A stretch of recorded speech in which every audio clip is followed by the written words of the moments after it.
Welcome back to the Tracie Trendy Show, my lovelies. Another day, another dollar, and another degreasing, my loves. We have to get down to the low down dirt of this latest episode of Love After Lockup. Let me check my notes. Here we go. Janoi and Red. Red is free after 10 years. We finally get to see his release day after so many episodes. And quite honestly, everything is hunky dory at the release site. As we see, there were nice plenty of signs by all the family, but Joy has a sign that says, "My name is free." Yeah, you were free, Joy Noemi. Yeah, not a homo, you were free. Free to all the men while he was in the pen.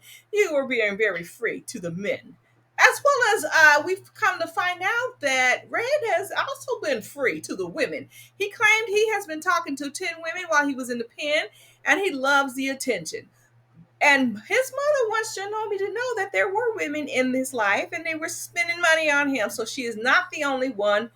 But Joy's getting tired of the cheating being brought up over and over again.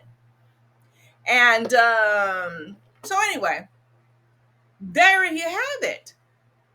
The cheating gets brought up. Janomi's upset about it. And I want to know, Janome should, she said she was going to bring it up later. She didn't want to ruin the little homecoming. So she said she's going to put that aside, what the mom is talking about with Red and other women. So we will have to stay tuned. But we do know for a fact that he stepped out of this that little fish kettle restaurant to go hit up another chick. So we will see. We will see. Moving on to Andy and Britney. Okay. Britney's mad. She's $700 short. She said that Andy promised her a phone, a car, and money, but she said she never asked for it. But she knew her broke self needed that. She knew what she was doing when they popped in Andy's head somehow, some way. And how does it pop in there? Because Brittany was dry begging, dropping off hints that perhaps she may need a phone when she gets on the outside in the car and money. So she's like, you know what? I need my rest of my $1,200. And she wants to see his online checking to make sure he has resources. And she demands for him to go to the money, to get the money from the ATM. But Andy holds strong that, you can't get that much money off ATM. He has to go to the bank. And plus, he has fraud. So she feels as if Andy's a liar. And think the online gambling charges are legit, which Andy pointed out. Says, "Look, I don't gamble. I don't do that." So whether it's true or not, I believe Andy's lying on that. He might be doing a little online gambling because there's no way he gonna let somebody just keep sucking out of his account, and he's just gonna hang out with Brittany while they drain his account dry. But Brittany's insistent that he go get this money now. That urgency for that money makes Andy thinks it's just a money grab. And he unmics and he tells her to come get her stuff out the car. Now, Andy and Brittany break up plenty of times and they get back together. If you watch my latest video, they are back together, my loves. Back together. This is after many fails attempt to break it apart. They both love misery. And I guess Andy must love being the simp or something. I don't know. Moving on. Louie and Melissa. Now, Louie makes a heart-shaped pizza to reassure Melissa how much he loves her because he claims he wants to spend the rest of his life with her. However, this is the irony.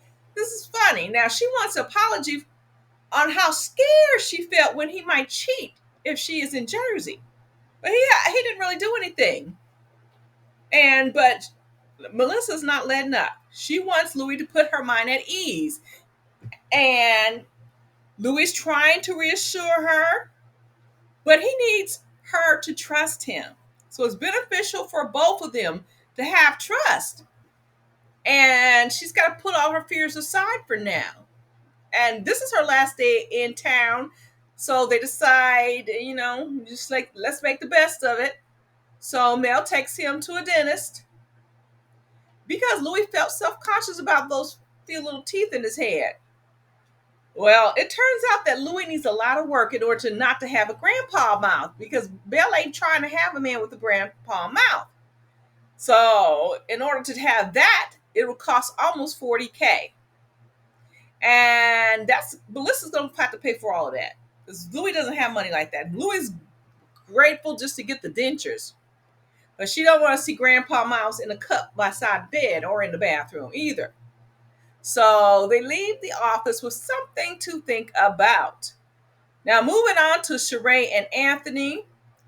Anthony says he wants his mom to be out of his relationships and he wants boundaries. I don't think the mom is all into his relationship. But anyway, he gets to talk to the PO and he gets an extension to have see out a little later for his party. But Sheree is more excited for this party than he is. But he claims that he'll get excited once he sees Richie. That's Sheree's son. Now this fake marriage thing comes back up. And Debo, that's Sheree's brother, he wants to know if Anthony is ready for all of Sheree's attitude. And Anthony said, yeah, that's cool because he wants structure. And Sheree feels as if they balance each other out. So there you have it on that aspect. But Anthony also wants to talk to Richie's dad. Now that's Sheree's son again, to tell him that he needs to be involved in his child's life. Okay, now this man has spent time in the pen, and you're gonna tell this man who was able to remain out the pen what he needs to do. So, but he doesn't know that Richie's dad is gonna be at this party. But putting that aside, putting that little drama aside, DeVoe wants it to be known that he's going to have eyes on Anthony, on all of it. So Anthony, you're not going to be running the show. And then we have a scene where Anthony buys an engagement ring for Sheree with his mother's input, supposedly. And even though he brought his mom along, he decides to buy a diamond chip ring for $1,500 without her consent, a little input. So, like, I don't know. He seems like he's kind of torturing his mother. He's got there's something in their history. I just don't know about it. There's something going on in the background with those two. Renika and Asanta. Oh my gosh. Oh my gosh. Renika's knocking on the door, wondering whether the bee is in there. And Renika rolls up on Asanta and tells him she is done. Now, he feels as if the situation is working out pretty good. This is for the best. And she said that he hasn't went through anything she did. She feels as if he's an F up. And she said he could have let her leave him when he had a whole chick for 2 years. And she is hurt and it doesn't seem to bother him. Well, people were telling Renika this all along that he has, other chicks. He's probably, entertaining. He's been in the pen for a while. He has something to keep him occupied. And he says that she is hurt, but she has to get over it. But he can't, it's weird about Asanta. Rest in peace. He can't look her straight in the eyes and tell the truth. He should have said, just like Savannah's man, he should have told her this. Look, I've been in here for a minute. I've been in this pen for a minute. The moment I get out, I want to sow some oats. And if you're ready to, because you hanging out at the end of all that, then maybe we can reconnect. But I got to sow some oats. He should have been man enough to say that.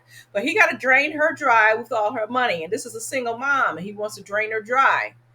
And he goes on to the next chick's house to get a phone and drain her dry too. And she got a couple of kids, I assume, as well.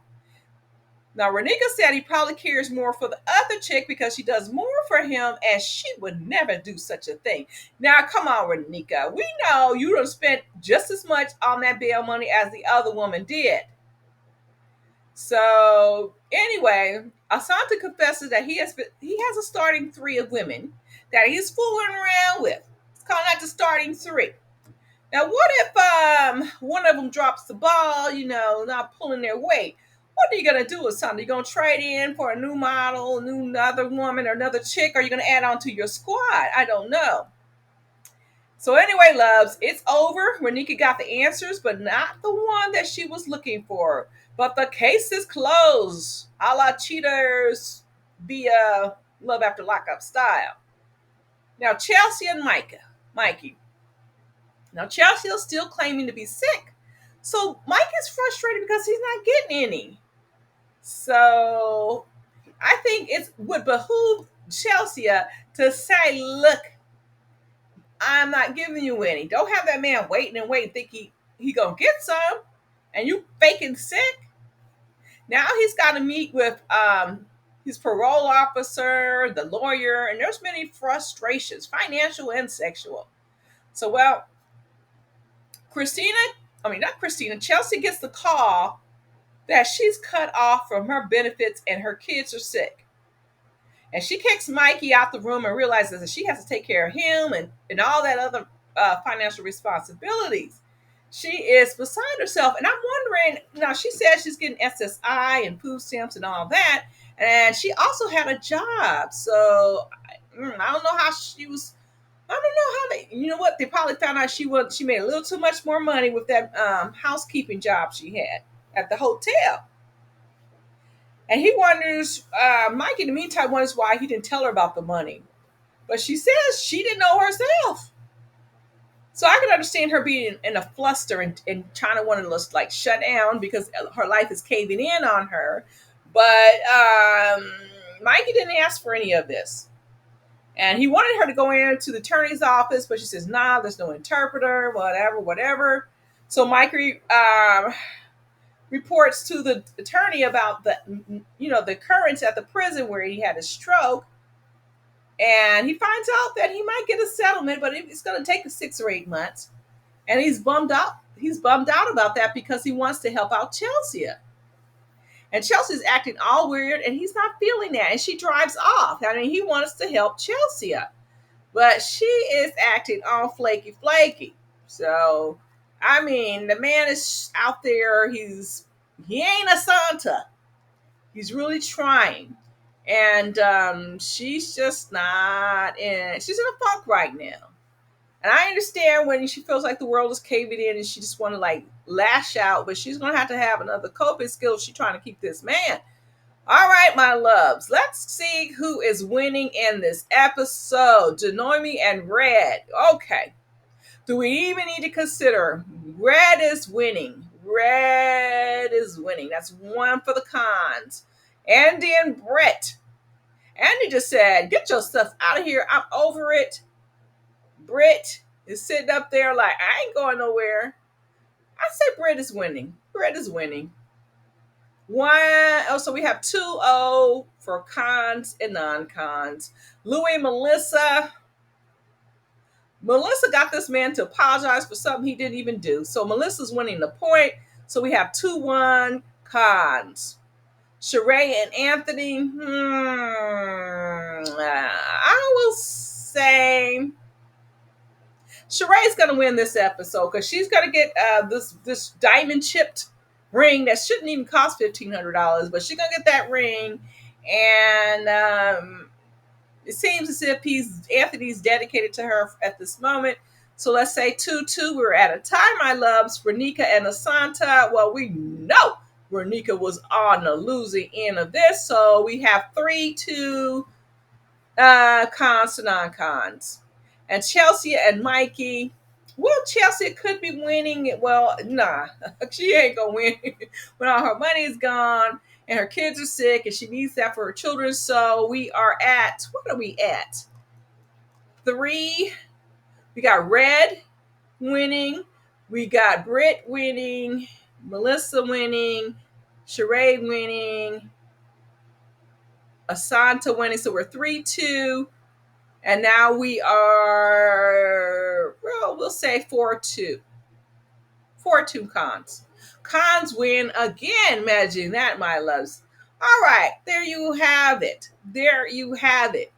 Now, in order to get this commentary, you make sure you subscribe and hit that notification bell, my loves. Drop a line so we can continue this conversation. And I will check you all out on the flip side.